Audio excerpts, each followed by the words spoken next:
नमस्कार, स्वागत है आपका अजीत अंजुम जी के यूट्यूब चैनल पर। मैं हूं अशोक वानखड़े।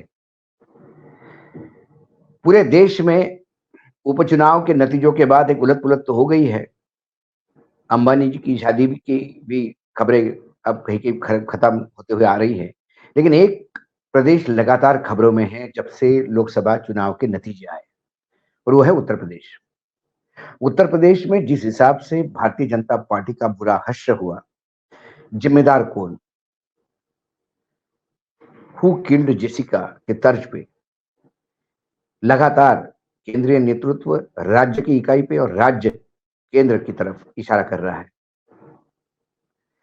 जिस हिसाब से योगी आदित्यनाथ के पीछे एक पूरे प्लानिंग के साथ चारों तरफ से हमले बोले जा रहे हैं, और ये हमले ये बताते हैं कि पार्टी का बुरा हश्र इसलिए हुआ कि संगठन और सरकार में तालमेल नहीं। उत्तर प्रदेश में पार्टी का हश्र इसलिए हुआ कि सरकार अपने ही कार्यकर्ताओं को प्रताड़ित करता है। पार्टी का हश्र ये हुआ कि सरकार में भयानक भ्रष्टाचार है। पार्टी का हश्र इसलिए हुआ कि योगी आदित्यनाथ को बदलना जरूरी है।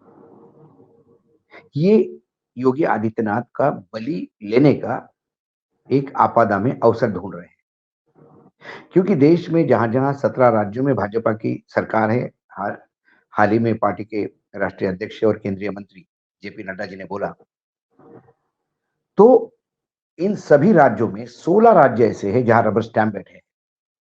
16 राज्य ऐसे हैं कि जेपी नड्डा कुछ बोले तो भी सुनने नहीं जा रहा है। भले ही जेपी नड्डा राष्ट्रीय अध्यक्ष है, लेकिन सुनी जाएगी बात सिर्फ अमित शाह की। सारी सत्ता और संगठन एक ही व्यक्ति के हाथ में समा गया है। ऐसे में जब पूरे 2024 का चुनाव मोदी की गारंटी और मोदी की सरकार के नाम पर लड़ा गया, मोदी जी के नाम पर लड़ा गया, तो फिर जब पराजय हुई तो ठिकरा क्यों ढूंढा जा रहा है। मोदी जी अपने खुद के राज्य में, गुजरात में, जो हैट्रिक उनको लगानी थी 26 की 26 सीटें, वो नहीं लगा पाए। वहां एक कांग्रेस सीट ले गई। वहां इतना विरोध हुआ कि लोगों ने टिकट वापस किए।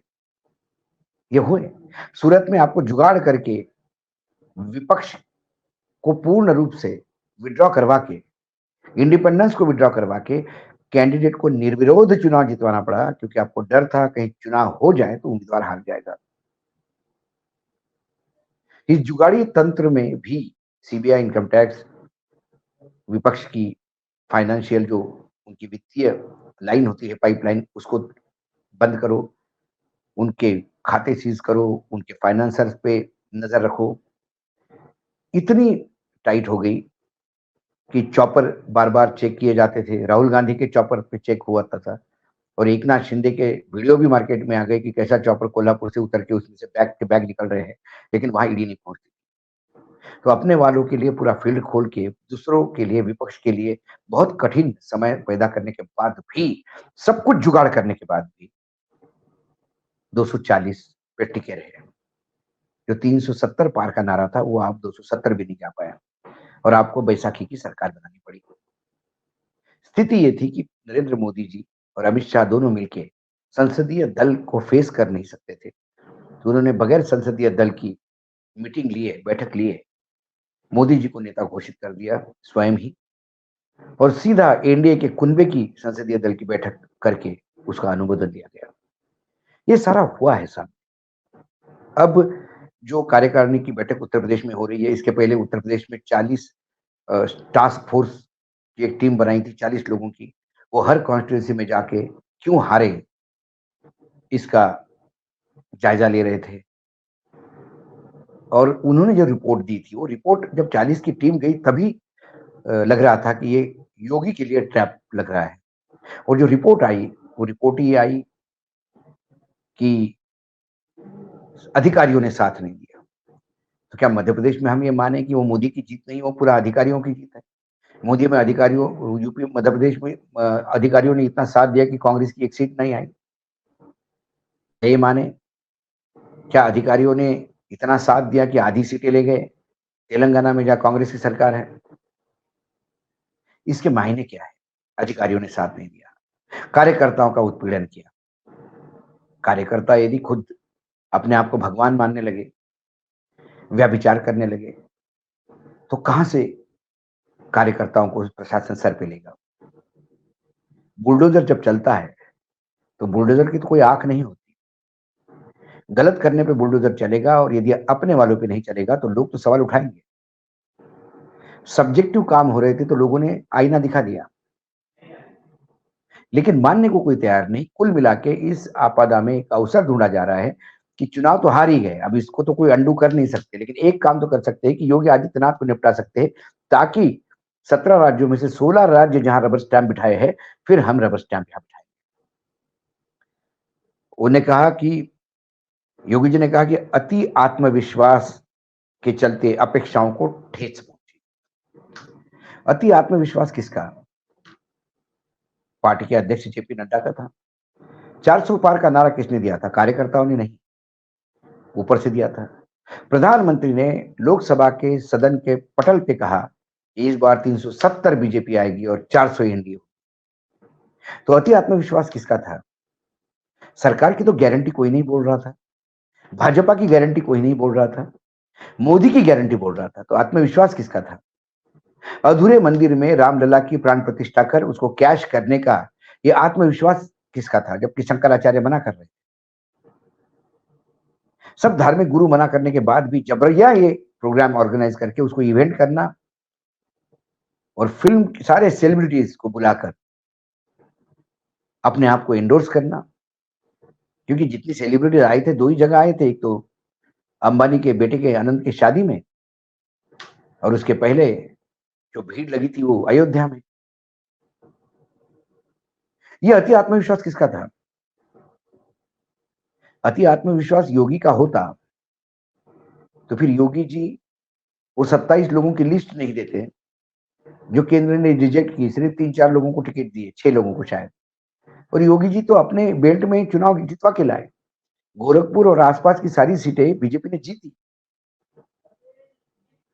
ये मायने हैं कि इसका मतलब योगी जी ने काम किया। लेकिन क्या बनारस के आसपास, जहां बनारस स्वयं प्रधानमंत्री चुनाव लड़े थे, क्या आसपास की सीटें प्रधानमंत्री बचा पाए? क्या लखनऊ के आसपास की सीटें राजनाथ सिंह बचा पाए? वो सीटें क्यों हारे? क्या उम्मीदवार हारने वाले दिए थे? उम्मीदवार ऊपर से लिस्ट तय हुई थी। तो जिसने ये सब किया उसकी जवाबदेही बनती है। फिर जवाबदेही एक जगह पे है तो आप दूसरी जगह क्यों ढूंढ रहे हैं? आपकी अंगूठी समुद्र में गिरी है और आप रेगिस्तान में क्यों ढूंढ रहे हैं? सवाल ये है। तो कुल मिलाकर ये ठीकरा ढूंढा जा रहा है। और योगी आदित्यनाथ ने अति आत्मविश्वास कहा, किसका? क्योंकि योगी जी ने तो कुछ वही कहा जो ऊपर से कहा गया था। उसके बाद उन्होंने कहा कि अब हमें तैयारी करनी है 2027 और 10 उपचुनाव हैं उनकी। आने वाले समय में 10 जगह पे उपचुनाव होने जा रहे हैं विधानसभा के, उसमें हमें ताकत लगानी होगी और 2027 विधानसभा चुनाव की तैयारियां करनी होगी। ये अभी 3 साल पहले से क्यों बोला जा रहा है?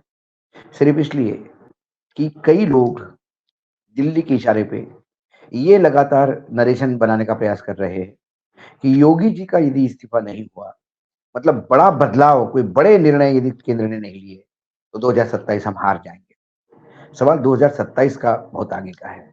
योगी जी भी बहुत सब्जेक्टिव हो गए। मुझे लगता है कि धीरे धीरे वो भी अभी इस राजनीति को देख रहे हैं और वैसे ही, क्योंकि जो योगी जी बोल रहे हैं आजकल वो उनकी भाषा नहीं हुआ करती थी। उन्होंने कहा कि जीत का सिलसिला 2014, 2017, 2019, 2022 पंचायत के चुनाव, नगर निकाय के चुनाव, यहां तक उन्होंने गिनवाए, लेकिन इस पूरे सीरीज में 2024 का जिक्र नहीं किया। आपने 2017 से लेकर 2022 तक और नगर निकाय के चुनाव तक तो जीत का सिलसिला रख कर दिया, लेकिन 2024 में जो ग्रहण लगा, इसका क्या? इसका जिक्र करते हुए वो बदल गए। तो उन्होंने कहा कि यही सिलसिला आगे जारी रहेगा, 2027 में भी हम ऐसे ही चुनाव जीतेंगे। बड़ी इस कार्यकारिणी में बड़े मतलब कुछ कुछ डायलॉग ऐसे आ गए कि समझ में नहीं आ रहा था कि क्या हंसे या रोए। केशव प्रसाद मौर्य उप मुख्यमंत्री, उन्होंने कहा संगठन सरकार से बड़ा है, बड़ा था और बड़ा रहेगा। ये किसने कहा कि संगठन बड़ा नहीं रहेगा? ये किसने कहा कि संगठन बड़ा था? हमेशा संगठन बड़ा ही रहा था। लेकिन क्या केशव प्रसाद मौर्य 2014 के पहले की समीक्षा कर रहे हैं? 2014 से 2024 के बीच में संगठन की औकात क्या रहेगी, ये केशव प्रसाद मौर्य बता पाएंगे? वो खुद भारतीय जनता पार्टी के अध्यक्ष थे और उनकी अध्यक्षता में पहली बार 2014 में जब अभूतपूर्व यश मिला, तो उनके जगह योगी आदित्यनाथ जो कहीं नहीं थे, वो कैसे मुख्यमंत्री बन गए? क्या ये संगठन ने तय किया था कि सरकार ने तय किया था दिल्ली के? वो वर्तमान में चुनाव हारने के बाद भी उप मुख्यमंत्री बनाए जाते हैं। ये किसने तय किया था? संगठन ने तय किया था कि सत्ता ने तय किया था दिल्ली के? जो चुनाव की लिस्ट ऊपर से आई, क्या मौर्य साहब को पूछा गया था कि किस किस को टिकट देना है? क्या मौर्य साहब को उप मुख्यमंत्री होने के बाद भी विश्वास में लिया गया था? और विश्वास में लेने के बाद यदि मौर्य साहब के दिए हुए नाम चुनाव हार जाते हैं, तो मौर्य साहब को क्या नैतिक अधिकार है कि वो उप मुख्यमंत्री पद पे बैठे रहें?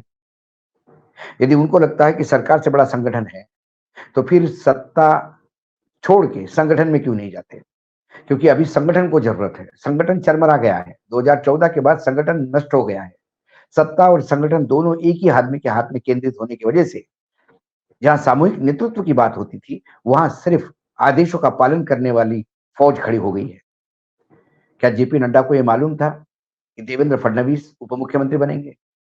उन्होंने देवेंद्र फडणवीस को यह बोल के महाराष्ट्र भेजा था कि ये लीगल मामला कानूनी कभी भी फंस सकता है, सरकार फिर गिर जाएगी, ऐसे में हम बाहर से समर्थन करेंगे, आप अनाउंस कर दीजिए, एकनाथ शिंदे को मुख्यमंत्री बनाइए। जब देवेंद्र फडणवीस ने ये प्रेस कॉन्फ्रेंस लेके ये बताई कि बीजेपी बाहर से समर्थन करेगी और एकनाथ शिंदे महाराष्ट्र में मुख्यमंत्री होंगे, दूसरा बड़ा राज्य है, 48 सीट देता है यूपी के बाद, और प्रेस कॉन्फ्रेंस से वो घर पे आते हैं, तब टेलीविजन पे जेपी नड्डा का एएनआई को दिया हुआ कोट देखते हैं, जिसमें जेपी नड्डा कहते हैं कि हमें एक्सपीरियंस आदमी भी चाहिए चुनाव सरकार लड़ाने के लिए। तो एक्सपीरियंस की बात करें तो आदरणीय देवेंद्र फडणवीस का एक्सपीरियंस तो सिर्फ 5 साल का था मुख्यमंत्री का। एकनाथ शिंदे का तो एक्सपीरियंस उनसे भी ज्यादा था मंत्री बनने का।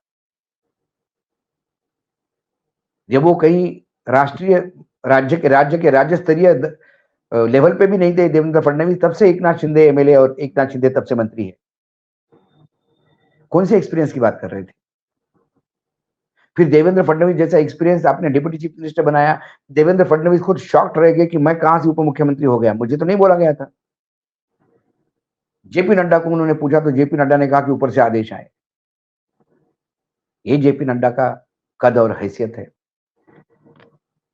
अब ये जेपी नड्डा कह रहे हैं कि संगठन इस जेपी नड्डा को जब बोला जाता है कि संगठन सरकार से बड़ा है, तो क्या मौर्य साहब को ये सारी बातें मालूम नहीं है पार्टी में क्या हो रहा है? संगठन तो 2014 के बाद खत्म होने लगा और धीरे धीरे खत्म होते जा रहा है। उसके बाद बीजेपी के अध्यक्ष ने ये भी कहा, जेपी नड्डा ने, कि कार्यकर्ता यदि पूरी ताकत से जुट जाए भाजपा का, तो आपको यानी विपक्ष को हमेशा के लिए सत्ता में आने से रोकते हैं। बिल्कुल मैं मानता हूं इस बात को। कार्यकर्ता बहुत बड़ा होता है और यदि कार्यकर्ता ताकत से जुट जाए तो बीजेपी को कोई हरा नहीं सकता। लेकिन फिर बीजेपी नर्मदा के इधर ही सीमित है। बीजेपी जैसी महाराष्ट्र में जाती है, बीजेपी जैसे ही आंध्र प्रदेश, तेलंगाना, केरल, तमिलनाडु, पौंडीचेरी यहां जाती है, उसे बैसाखियों की जरूरत पड़ती है। लेकिन कांग्रेस तो हर जगह हर राज्य में अपना वजूद लेके है, और यदि कांग्रेस के कार्यकर्ताओं ने पूरी ताकत जुटाई तो क्या बीजेपी वापस 2 सीटों पे नहीं आएगी? सवाल है कार्यकर्ता कौन? किसको नड्डा जी कार्यकर्ता कहते हैं? जो दूसरे पार्टी से अपने पार्टी में उधार पे लाए गए कार्यकर्ता है? क्या अशोक चौहान भाजपा के कार्यकर्ता है? ये उन्हें बताना होगा। अशोक चौहान को बीजेपी में आए 2 महीने हो गए, वो कार्यकर्ता कहां से होंगे? भारतीय जनता पार्टी के जो सदस्य है वो संघ के शाखा से निकलते हैं। सालों का संघ का मेहनत है उनके ऊपर किए हुए, तब तक ये कि जाके नेता निखरता है। इन्होंने वीके पाटिल को लाया महाराष्ट्र में, इन्होंने हेमंत विश्व शर्मा को लाया, वो कहाँ से बीजेपी वाले हो गए? और जिन कार्यकर्ताओं ने हेमंत विश्व शर्मा के खिलाफ सालों लड़ाई लड़ी, वो क्यों उनको माने? तो कार्यकर्ता की परिभाषा क्या है? बीजेपी का गमछा गले में डालने से कार्यकर्ता होता है क्या? सवाल ये है। तो कार्यकर्ता की तो ताकत है, लेकिन आपका कार्यकर्ता बाहर क्यों आएगा? जब आया राम गया राम, और बाहर से आए हुए, खरीद के लाए हुए, ईडी सीबीआई के डर से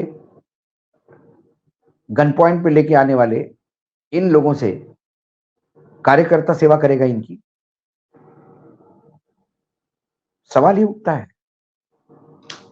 तो कार्यकर्ता के मायने क्या है? कार्यकर्ताओं ने दिखा दिया आपको। इस बार बीजेपी 240 पे आई तो ये बीजेपी का कार्यकर्ता ही है। ये संघ की मेहनत है। ये संघ ने, जब आपने बोला संघ की जरूरत नहीं है, क्या जेपी नड्डा ये रिस्पॉन्सिबिलिटी लेंगे कि उनके एक वक्तव्य से बहुत भारी नुकसान हुआ पार्टी का? ये संघ की जरूरत नहीं है बीजेपी को, क्या वो रिस्पॉन्सिबिलिटी लेने को तैयार है? कुल मिला के ये कार्यकारिणी की बैठक सिर्फ इसलिए हो रही थी कि एन केन प्रकरण सबको बोलने का वहां पे अधिकार दिया जाए, सब बोले, और कुल मिला के योगी आदित्यनाथ टारगेट हो। लेकिन योगी आदित्यनाथ ने पहले ही बोल दिया कि अति आत्मविश्वास किसका, ये आपको छोड़ता हूं समझने पे। आज इतना ही, फिर आता हूं किसी विषय के साथ, तब तक के लिए नमस्कार। देखते रहिएगा अजीत अंजुम जी का यूट्यूब चैनल।